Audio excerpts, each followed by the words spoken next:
Boa noite, igreja. Eu sou Leonardo, filho do pastor Carlos Fernandes, da missionária Lúcia. Hoje é mais uma noite de culto online e hoje vamos falar sobre ficar firmes, com uma passagem sobre a casa na areia e a casa na rocha.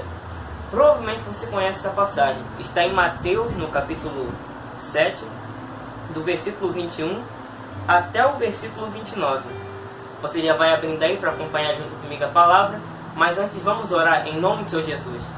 Meu Deus, em nome do Pai, do Filho e no nome do Espírito Santo. Senhor, eu te agradeço por essa noite maravilhosa em nome do Senhor Jesus. Muito obrigado por cada vida que me assiste, que me ouve, e que eu não venha falar nada, mas que o Senhor venha falar. É o que eu te peço e te agradeço em nome do Senhor Jesus. Amém. Mateus, capítulo 7, versículo 21. Vamos começar. Nem todo que me diz, Senhor, Senhor, entrará no reino dos céus, mas aquele que faz vontade de meu Pai que está nos céus. Muitos me dirão naquele dia, Senhor, Senhor, não profetizamos nós em teu nome? E em teu nome não expulsamos demônios? E em teu nome não fizemos muitas maravilhas?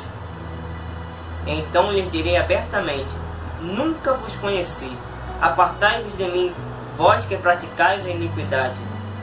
Todo aquele, pois, que escuta estas minhas palavras e as pratica, assemelhá-lo-ei ao homem prudente, que edificou a sua casa sobre a rocha. E desceu a chuva, e correram rios, e assopraram ventos, e combateram aquela casa, e não caiu, porque estava edificada sobre a rocha. E aquele que ouve estas minhas palavras, e não as cumpre, compará-lo-ei ao homem insensato, que edificou a sua casa sobre a areia. E desceu a chuva, e correram rios, e assopraram ventos, e combateram aquela casa, e caiu, e foi grande a sua queda. E aconteceu que, concluindo Jesus este discurso, a multidão se admirou da sua doutrina, porquanto se ensinava como tendo autoridade, e não como os escribas.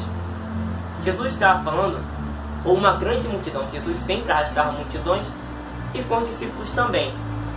Essa passagem faz parte do Sermão da Montanha, que começa no capítulo 5 de Mateus e termina aqui no capítulo 7. E Jesus deu muitos ensinamentos para os discípulos e para a multidão que estava junto. Até que ele chega nessa parte aqui que ele fala, versículo 21. Nem todo que me diz Senhor, Senhor, o que ele quer dizer? Nem todos que me chamam de Senhor, que me chamam de Mestre, vão ser salvos. O que isso significa? Que não adianta só chamar Deus de Senhor, não adianta só ir na igreja, é necessário fazer a vontade de Deus. E qual é a vontade de Deus? E qual é a vontade do Senhor Jesus? Que é a mesma coisa que a vontade de Deus. Praticar toda a sua palavra. E se uma pessoa não pratica toda a palavra de Deus, ela não está na vontade de Deus. E ela não vai ser salva. Aí versículo 22 fala, muitos me dirão naquele dia, Senhor, Senhor, não profetizamos nós em teu nome? E como tem isso? Muitos que profetizam em nome de Deus, mas não é Deus que está usando. Aí fala, em teu nome não expulsamos demônios?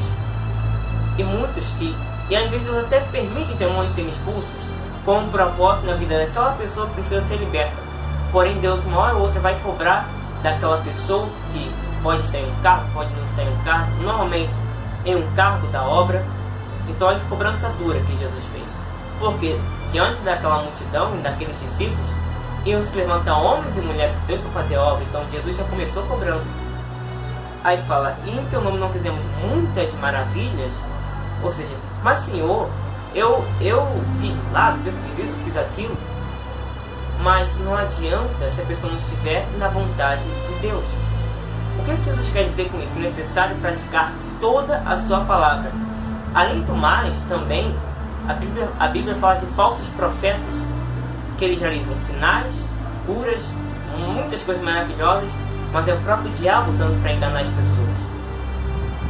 E aí Jesus fala no versículo 23, então lhes direi abertamente, nunca vos conheci, olha só, nunca vos conheci, o que quer dizer? Nunca reconheci vocês como sendo meus. Nunca reconheci vocês como meus. Essa é uma palavra dura para a igreja de hoje também. Deus não quer um povo que faz isso, faz aquilo, faz não sei mais o que, é reconhecido em todo lugar, mas não pratica toda a sua palavra. Tem pessoas que só praticam uma parte, mas não todo. E tem outros que não praticam nada. Deus quer que a igreja dele pratique toda a sua palavra. É assim que agradamos a Deus. E é aí que nós chegamos na casa edificada sobre a rocha. Preste atenção. Versículo 24. Todo aquele, pois, que escuta estas minhas palavras e as pratica, o que Jesus quis dizer? Todos aqueles que fazem toda a minha vontade, que fazem a minha vontade, que praticam a minha palavra. Não é só, eu vejo algumas coisas da Bíblia que eu gosto, as outras eu deixo de lado. Não, é praticar toda a palavra. Então, aquele que escuta estas minhas palavras, aquilo que Jesus falou naquele momento, sobre fazer sua vontade, e tudo aquilo que ele tinha dito no Sermão da Montanha, até ali. E as pratica, ou seja, não adianta só ouvir Jesus, tem que praticar aquilo que Jesus te fala. Jesus fala com você através da Bíblia, através da pregação, muitas vezes através dos louvores ele fala com você. Então não adianta só ouvir, tem que praticar. Na verdade é interessante porque Jesus fala, todo aquele que escuta. O significado da palavra escutar é além de somente ouvir uma pessoa, ouvir a voz dela, mas é você memorizar aquilo que ela está dizendo, é prestar atenção naquilo que ela está dizendo e buscar praticar aquilo que ela está dizendo. Então olha só que interessante, a palavra que Jesus usou, o que Jesus quer dizer? Todo aquele que memoriza o que eu falei, dá atenção ao que eu falo e pratica o que eu falo. Aí olha aqui, assemelhá-lo-ei a um homem prudente que edificou a sua casa sobre a rocha. Um significado da palavra prudente é que se esquiva, ou seja, que se desvia do perigo. O prudente olha para a rocha e ele olha para a areia. Ele pensa, poxa, na areia, se vier alguma tempestade, minha casa rapidamente vai cair, não vai ter estrutura. Agora, na rocha, por mais que tenha mais trabalho, a minha casa vai ficar de pé, vai ser muito melhor, vai ter esforço, vai ter sacrifício, mas vai valer a pena. E a rocha representa Jesus. E o que a casa representa? A casa tanto representa as áreas de nossa vida, como também representa a nossa fé. Quando nós nos preocupamos primeiro em Jesus, significa ter um relacionamento com Jesus, ele se torna nossa rocha, ele sustenta as áreas de nossa vida, como também ele sustenta a nossa fé. E aí quando vem as lutas, quando vem os problemas, elas não vão destruir aquelas áreas da nossa vida, porque Deus sustenta, pode ser financeira, sentimental, familiar, o lado espiritual, enfim, e muitas outras coisas.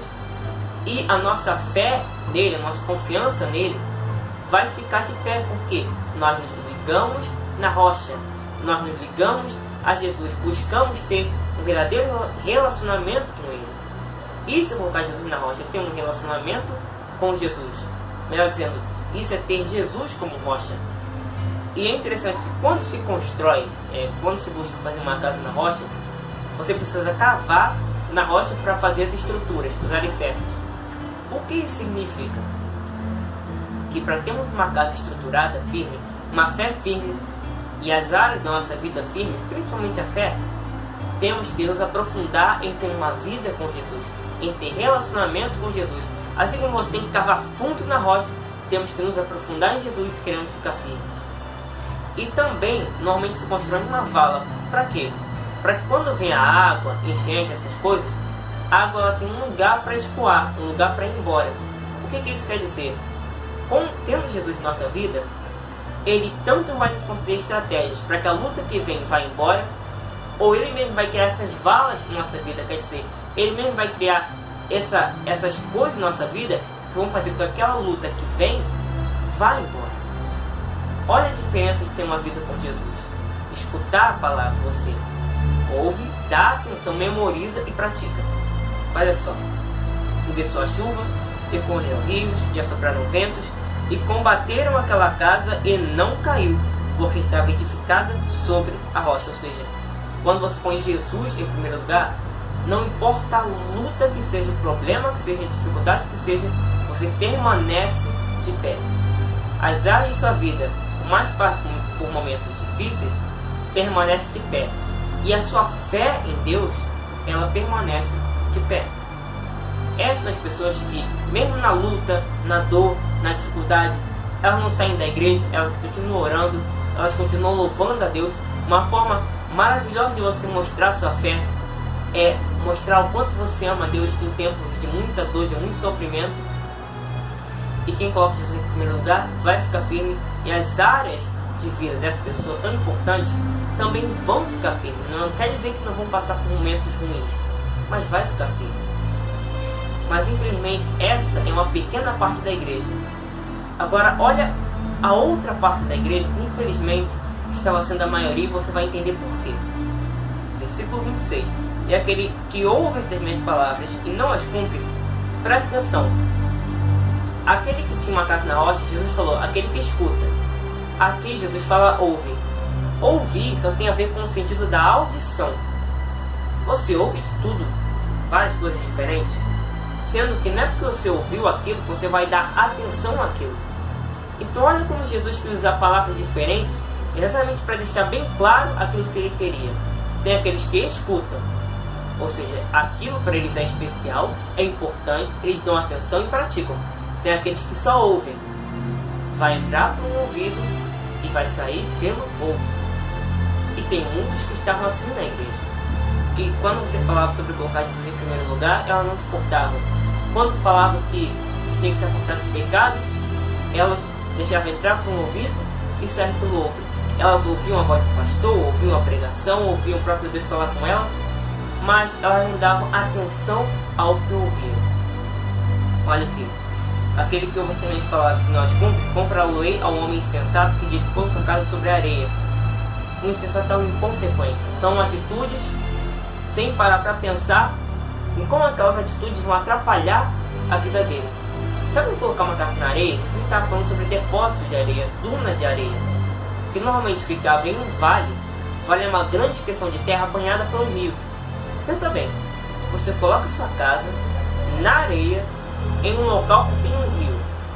A coisa mais óbvia que pode acontecer é que quando vier chuva, o rio vai encher. Vai na sua casa e ela vai cair, porque ela está na areia. Mas aquela pessoa quis colocar a sua casa exatamente na areia, exatamente no lugar onde ia dar errado, ela quis colocar a casa dela. E tem muitos que estão assim, estão colocando a casa delas, a fé delas, as áreas da vida delas no lugar errado. A areia representa tanto aqueles que confiam nos homens, toda a esperança delas está nos homens. Está no amigo, está no familiar, está nisso, está naquilo. Muitas vezes está até uma pessoa da igreja. Ela fica firme, enquanto aquela pessoa da igreja está firme. Se aquela pessoa da igreja cair, ela cai junto. Também representa aqueles que colocam sua confiança em si mesmos. Ela segue seus pensamentos. Ela está lá com seus pensamentos. Ela está na igreja, está vendo os pensamentos de Deus. Aí quando ela sai, vem os pensamentos do diabo, e ela segue aqueles pensamentos. E muitas vezes o diabo não precisa falar nada. Ela já segue os pensamentos dela mesma, ela fala, não, eu acredito que o meu jeito é melhor, e tal, e Deus entende, enfim. É colocar a casa na areia. Segue seus desejos, uma hora deseja Deus, outra hora deseja coisa errada. É colocar a casa na areia. Segue seus sentimentos. Uma hora se sentem muitas vezes emocionadas na igreja e tudo mais, mas depois elas sentem aquele desejo de pecar. E como elas só estão ligadas a sentimentos, é a casa na areia. A fé delas vai toda embora e elas vão cair em um montão de besteira. Isso é colocar a casa na areia. Infelizmente, era uma grande parte da igreja. Muitos colocaram sua casa na areia, sabe como? Colocando dinheiro como seu Deus. Elas só se portavam com dinheiro, com bens, com isso, com aquilo, só queriam ser abençoadas. Muitas vezes estavam na igreja só como prática religiosa. Não ficaram firmes. Chegou a luta, a dificuldade que estamos vivendo agora, e caíram. Olha só, versículo 27. E aconteceu o quê? E desceu a chuva, e correram rios, e assopraram ventos, e combateram aquela casa, e caiu. E foi grande, olha só, e foi grande a sua queda. Quantos que um dia estavam na igreja, e agora estão bebendo, fumando, se prostituindo, caíram em adultério? Antes acreditavam em Deus com todas as suas forças e agora se tornaram ateus. E foi grande a sua queda. Ou seja, a queda da pessoa é grande, é enorme. Então você precisa colocar a sua vida, a sua fé em Jesus. Não adianta colocar em dinheiro, nisso e naquilo. Isso não vai ter vida comigo. Você não vai ficar firme. Você não vai aguentar as lutas e as dificuldades de agora. Não adianta você querer ir na igreja por bênçãos e depois ir embora. O diabo volta para a sua vida. A Bíblia fala que quando o demônio é expulso de uma pessoa, depois ele vai querer voltar. E se ele achar aquele lugar vazio, quer dizer, sem a presença de Deus, ele vai chamar outros 7 demônios para se juntarem e entrarem naquela pessoa. Então não adianta eu vou na igreja, resolver meus problemas, depois vou embora. O demônio volta para sua vida e ainda vai levar outros com ele. Você tem que ligar a sua vida a Jesus. Se você quer realmente ser feliz, se preocupe primeiro. Preciso de um relacionamento com Jesus. Pensa bem, Jesus morreu em seu lugar, sofreu coisas terríveis para que você tivesse uma nova chance, para que você não sofresse no inferno e tivesse uma nova chance diante de Deus. Pensa bem nisso. A única maneira de você ficar firme, ter a sua casa na rocha, poder ter as áreas da sua vida estabilizadas, poder ter a sua fé firme, é tendo um relacionamento com Jesus. Aí termina dizendo assim, vou ler o 28 e 29. E aconteceu que, concluindo Jesus este discurso, a multidão se admirou da sua doutrina, porquanto se ensinava como tendo autoridade e não como os escribas. Quer dizer, a multidão percebeu que Deus falava através de Jesus. E Deus fala também, hoje em dia, através dos pastores, através dos profetas. Aqui era o próprio Jesus falando. A multidão percebeu que era Deus usando Jesus. Perceba bem que o mesmo Jesus do passado que falou isso, está falando com você agora. Você precisa colocar a sua vida em Jesus. O que é ter relacionamento com Jesus? É oração, é jejum, é ler a palavra, é buscar pregações, é buscar se envolver em louvores e principalmente praticar toda a sua palavra. O que muitos erram é que não praticam toda a palavra de Deus e tem aquela sensação que estão firmes com uma sensação falsa.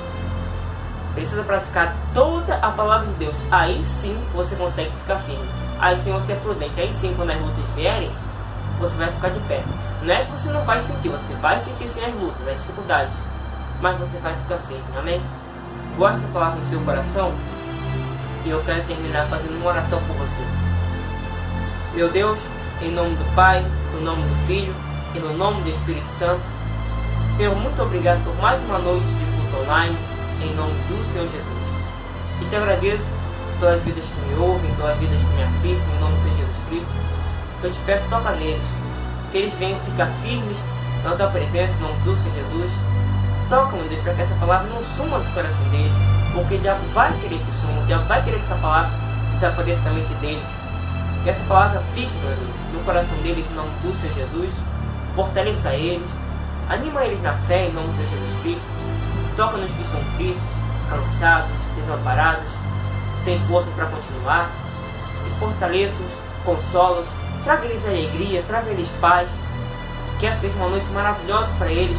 Eu te peço por isso, em nome do Pai, do Filho e do Espírito Santo. Toca naquele que está em um ponto tão crítico de sua vida, que já entrou até em depressão, quem sabe até pensa em se matar. E tira esse desejo maligno da vida dessa pessoa, meu Deus, em nome do Senhor Jesus. Faça um mover em cada vida que me assiste, em cada vida que me ouve, em nome do Senhor Jesus Cristo. Vai abençoando cada pessoa em nome do Senhor Jesus. Toca nos sonhos, toca nos planos, toca nos projetos. Realiza maravilhas na vida deles em nome do Senhor Jesus Cristo. Mas, meu Deus, que eles tenham o desejo de te buscar. Porque sem te buscar, meu Deus, as coisas não vão acontecer. Não vão acontecer, meu Deus. Que eles tenham o desejo de te buscar. Que eles reconheçam que precisam buscar a tua presença. Em nome do Pai, do Filho e no nome do Espírito Santo. Eu te peço, cuida de cada um, cuida de cada pessoa. Abençoa as famílias, meu Deus. Que as famílias estejam unidas em nome do Senhor Jesus. Abençoa a vida financeira, que nada venha faltar na vida deles. Em nome de Jesus Cristo. Abençoa os casamentos, Senhor. Que casamentos sejam unidos agora em nome de Jesus. Que haja amor, meu Deus, entre os casamentos. Em nome do Pai, do Filho e do Espírito Santo. Toca naqueles que se divorciaram, para que eles possam se unir, meu Deus. Se for forma da vontade, em nome de Jesus. Toca naqueles que estão com o casamento abalado, para que tudo possa ser mudado, o casamento fique firme. Em nome do Pai, do Filho e do Espírito Santo. E fortalece eles também para o culto de amanhã, meu Deus. Conceda-lhes força para aparecer na igreja, para aparecer na tua casa, Senhor. E muito agradecemos por tudo. Em nome do Pai, do Filho e do Espírito Santo. E sabemos, temos a certeza que esse momento difícil vai passar. Em nome do Senhor Jesus. Amém. Amém, igreja? Amanhã temos culto de louvor e adoração a Deus. Domingo de adoração a Deus. que vai das 6 horas da noite até as 7h30, 7h40 da noite, tá? Eu sempre deixo o endereço aí no vídeo, se você está assistindo no YouTube ou no Facebook, eu sempre deixo o endereço. Apareça amanhã, faça uma visita e tenha certeza que Deus quer fazer coisas maravilhosas em sua vida, mas guarde bem, você precisa buscar, se não buscar, nada, absolutamente nada, vai acontecer. E pode ter certeza de uma coisa, muitas vezes você vai querer buscar, você vai sentir o peso, você vai sentir o cansaço, você vai sentir um sono, porque o diabo exatamente ele quer que você não busque a Deus. Não deixa nada disso te atrapalhar. Busca, se esforça, que aí sim você vai ver o mover de Deus na sua vida. Um abraço, igreja.